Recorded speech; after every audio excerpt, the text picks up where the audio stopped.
Hey guys, and welcome back to this episode of Fishing with Tate. So I know that I've not posted any fishing content in the last few days, and that's simply because our weather in Kentucky has been like this. That's why I've been kind of forced to video indoors and not have as much fishing content. So I've been kind of debating, is no content better than non-fishing content, but fishing related content, of course. You guys just let me know your preference on that, what kind of videos you like to see if it is bad weather outside. But today's video is going to be what I consider the 3 most important knots every fisherman should know. And a lot of times, you know, all my friends who don't fish as much as I do, or know as much as I know about fishing, say, Tate, what kind of knots do you like to use? And so I'm going to make this video, and hopefully you guys learn something from it, or maybe leave me a comment below and let me know something that y'all may do different, or some knots that you feel like I should have talked about in this video. So without further ado, let's go ahead and start tying some knots. So guys, originally I was going to use this right here as an example hook, but I'm thinking we may use the scissors just because they're higher visibility.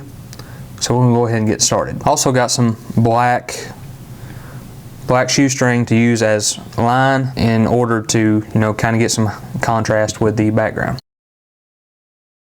So the first knot I'm going to show you how to do, and a knot that I use the most, probably about 60 to 75% of the time, especially when using braid. This is called the Palomar Knot.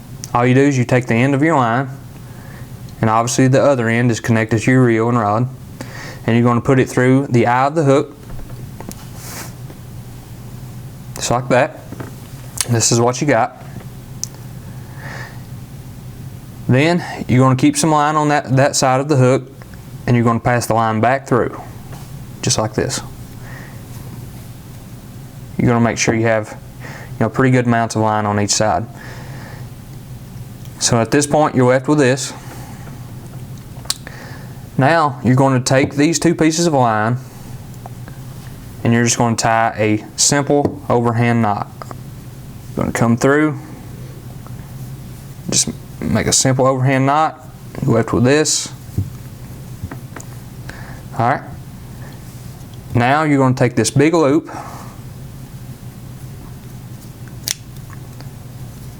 and you're going to put it right over top of the scissors, just like this. Then you're going to draw that up nice and tight, just like that. Cinch it down real good, and there you have a Palomar knot. And that is one of the strongest knots you could ever tie. I don't think I've ever broke off at the knot using the Palomar knot.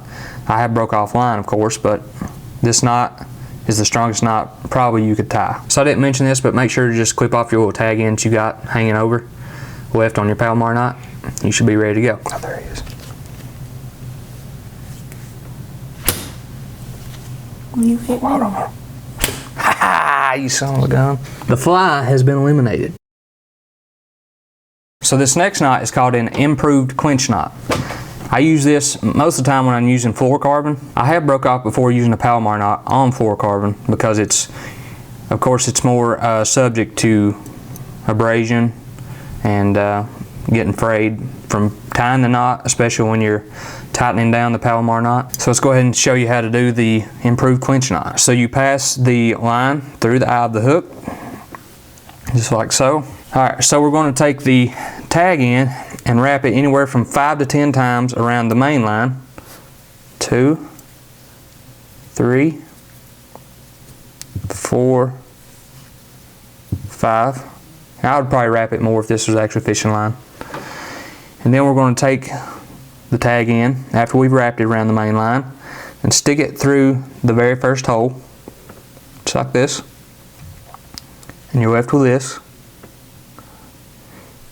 Then you're going to take that and put it right through this hole that you made by sticking your line through this first little loop. You're going to stick it right back through there. And then all you're going to do is you're going to pull on your main line.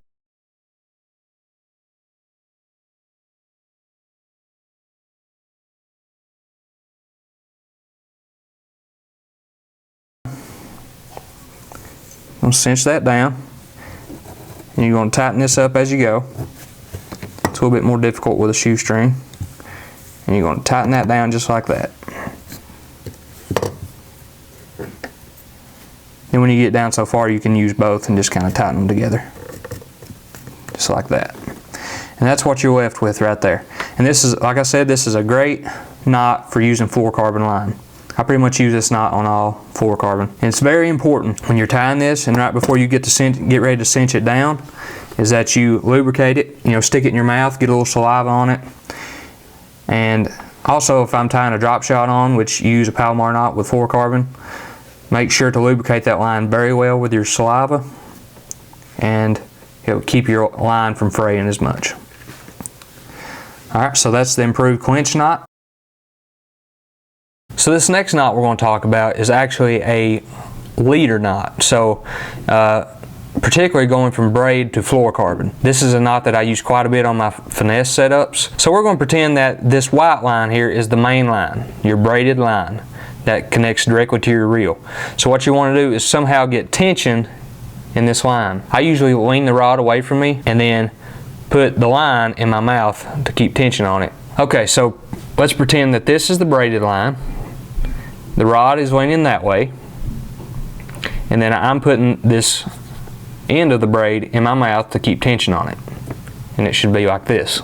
So what you want to do is take your line, the black line. We're going to pretend this is the fluorocarbon. And you're going to take it just like this. You're going to go under and back over just like this, and you're going to pull it tight. And here you're going to go over or under and over, pull it tight, and you can hold it with your finger like this so it don't unravel as you're doing it. Just go under and over just like that, under and over, opposite way. And what you want to make sure is that this is making nice neat folds just like I'm showing here, if you can see it. And you're going to make, I usually make anywhere from 20 to 25 of these. Alright, so now we got our loops there. Make sure you come up and tighten this every time. So now we're going to take our braid main line and tie a half hitch around both the main line and the leader and cinch that down so it will hold our loops in place, just like that. And now this isn't going to go anywhere. Now at this point what I would go ahead and do is grab your fluorocarbon and your main line and pull them really tight. And what that does is cinch everything down, just like that. And you might also want to go ahead and lubricate your leader material before you do this part, so that it doesn't fray that material. And once you got that cinched down real nice and tight, you can go ahead and cut the extra fluorocarbon leader that you have. Cut it as close as you can, just like that. And that's what you're left with. And then you want to do 1 or 2 more half hitch knots. What that does is keeps it from clipping the eyes on your rod every time you make a cast. And you can make 1 to 2 of those. And then after that, you can go ahead and clip off your braid as close as you can. It looks like that. And a lot of people sometimes take some glue, super glue or something like that, and put up here just to kind of smooth that down a little bit and smooth it with their fingers so it'll go through the eyes of the rod a little better. But that is the FG knot. That is a great knot for a braid to fluorocarbon leader. And this is what the knot should actually look like when you're using actual braid and fluorocarbon line. So I hope you guys enjoyed that video, maybe learned something from that. If you have any questions or comments about those knots, or another knot that you feel like would also be important to know as a new fisherman, if you have any suggestions about future content or videos that I can do in the future, make sure to comment those below. I'm currently working on about 3 or 4 videos at once, so I'm hoping to have quite a bit of content coming up in the future, and hopefully we'll be hooking up with some hogs. So I'll catch you next time on another episode of Fishing with Tate.